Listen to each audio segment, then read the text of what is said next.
do you respond to the concept that not telling someone, an employer, about your past constitutes lying?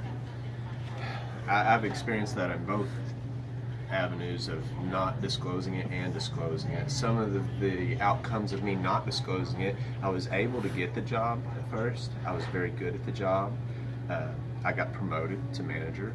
As soon as I was promoted to manager, I was fired because they don't do background checks until you receive a management position, and that's when they found out that I had this felony.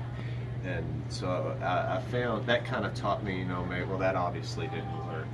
And what ended up happening, once my story kind of evolved and I had came full circle, by telling the story, I've actually had some employers with a little bit of paperwork to back it up, obviously, that their exact answer to me was, wow, that's almost never better than not getting in trouble at all. So I do try to help people understand that owning it is the best way to go about it. I can see the argument of how they feel like that was lying, but do I define it as lying? No, I see it as surviving. Okay. Now, has this impacted your immediate family?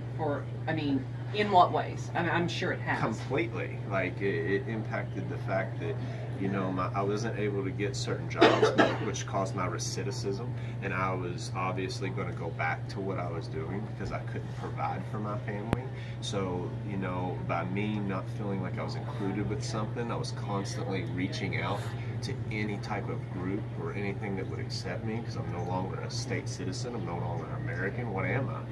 And by going through that, it allowed me to re-enfranchise myself not only to a group but to an idea that I'm just like you. Right. Now, do you think that the prejudice and the issues with having a felony on your record are worse in this region, in the South, in the West, in the North? Do you have an opinion about that? I have a very much opinion that Florida, Kentucky, and West Virginia are probably the worst 3 states you can live in if you're a convicted felon. And they are, the other states already have laws to where you can vote whenever you serve out your time. There's already expungement bills in that time. Our state in Kentucky is so far behind on how to stop these people from going back to jail and how to re-enfranchise these people to be successful, contributing citizens. And unfortunately, we're probably in one of the worst states right now for a person to make a comeback and a turnaround. What would a support system have been for you? Had you come out and had a support system available, what would that have meant to you? To just feel like I wasn't out there on my own, and for somebody to tell me that there was hope, because your only answer is no, there's nothing you can do about it. And like some people say, is people are like, well, why don't you just go get it taken off your record? They have no idea that this is a scarlet letter around your neck that you have to wear for the rest of your life, and the state is forcing you to live in a civil purgatory until somebody cares about you enough to get you out of there. And unfortunately, all these people are just stuck there. And it's costing us money, it's costing us time, it's costing us putting these people back in prison, and when these people could be contributing tax-paying citizens, you know what I mean? And whenever I was the first person to get that off my record, and I saw how immediately I could get a job, it was almost like, oh my God, it was like, nothing changed about me, you know what I mean? But when your government says, look, we don't even trust this person to vote, then why would a person of that government trust them to work in their business that they have their whole life invested in? So I can understand why businesses don't hire people that are felons, because the state's saying, well, we don't even trust them to pick their own leaders. So that's where the prejudice comes from. And a lot of people want to blame, like, oh, people won't hire them. Well, their government won't even let them vote, so why would we hire them? So it's got to start with the government. Now, do you think if you'd had a stronger support system prior to the conviction that you would have not gotten it, or were you going to go that way anyway? Me, I have to touch the stove. You can't tell me it's hot. So the best thing that ever happened to me was not conviction.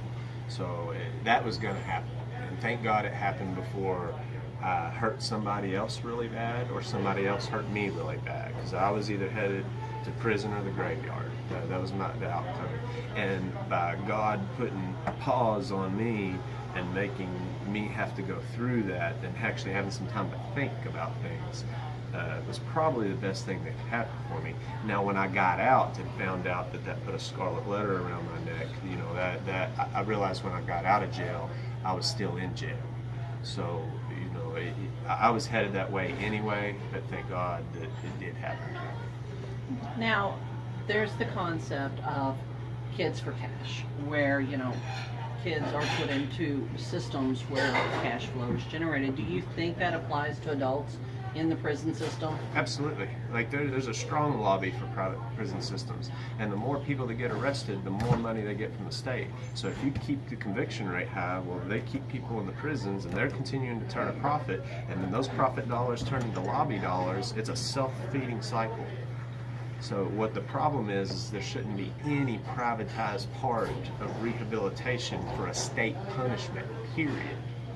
Is there a way to change that? Yeah. I mean, in the short term, not the long term. Well, you're going to have to remove programs such as CAPS, you know, people that are privately funded, you know, that rely on people that they have to pay this money or they're going back to jail. You know, he just got out of jail and he don't even have a job. So you're going to put him back in jail because he can't make money to pay a private company more money? You know, all you're doing is forcing that person. And I know that sounds like a cop-out. Like, oh, you could get a job doing this or that. Well, you know, well, maybe. You know what I mean? But sometimes not. And But not with people the felony on there. they're going to forever. survive. You know, and unfortunately, if that's all you know, that's what you're going to do. You know, because if you're a good, strong human being, that means you adapt and overcome. And unfortunately, sometimes people's environments causes them to adapt and overcome in directions that most people don't deem acceptable. You have quite an impact in working with educating people and bringing them together, talent and just personalities for second chances. What is your ultimate goal with being part of this group? Change the world. You know, all it starts like I was told one time whenever I was talking to somebody, and they said that education was not the filling of a pail, but a lighting of a fire. And I didn't know what that meant at first, but after I started seeing me light other people's fires and realizing I just wasn't filling their bucket, and then they began to burn, and then I watched it spread like a fire going uphill. Oh, you talking about getting high, you know? And that to me is how you make incorporate change. Is because when you can teach someone else to go change 2 other people, you don't even know where we're in. It's like a butterfly effect, you know. And that to me is the most amazing part. And yeah, I hope it helps Second Chances. And Second Chances is going to be everything that makes that movement. But I would do this if there was nothing. You know, and this is just when I was in that courtroom and they made that decision on me for me to be the first person to get that chance. I'm not the type of person that leaves somebody behind. And I agreed to go back and get everybody. I'm not going to stop until I do. Is there anything you would want anyone to know that's not out there? Just because you're a very open person, but is there anything that you feel like, yeah, I've said my message, but I want to say this too? I'm scared just like they are. And that doesn't really come out when people really meet me. They're like, man, I wish I could be brave like you. Man, I wish I could own it like you. Man, I wish I could tell people that like you. But I get nervous and I get scared just like everybody else. So I'm no better than anybody else. I'm no stronger than anybody else. I get knocked down just like they do. And people have a tendency to sometimes put me on a pedestal in this situation. And I just wish people knew more that I was just more like them and I'm not the exception, that I'm just like you, you know, and you can do exactly what I did as long as you don't agree to accept the answer no. You know, these people are not easily defeated, but they are far from invincible, you know, and if you just keep getting up, just fall forward. You know, just fall forward. But that's what I would want people to know most about me is there's nothing special about me. You know what I mean? I'm just a guy that you can't tell me no. You know, and that's all they have to do. If you can just hang on to that. I had no support system. I was homeless at one point. I had nothing. you know. And if you just keep on doing that, that's what'll get you through. There's not a special time or perfect timing or anything like that. You have to create the perfect time. And that's what I'm trying to do here, you know, and I'm trying to create that environment to foster that to grow. Thank you. You know?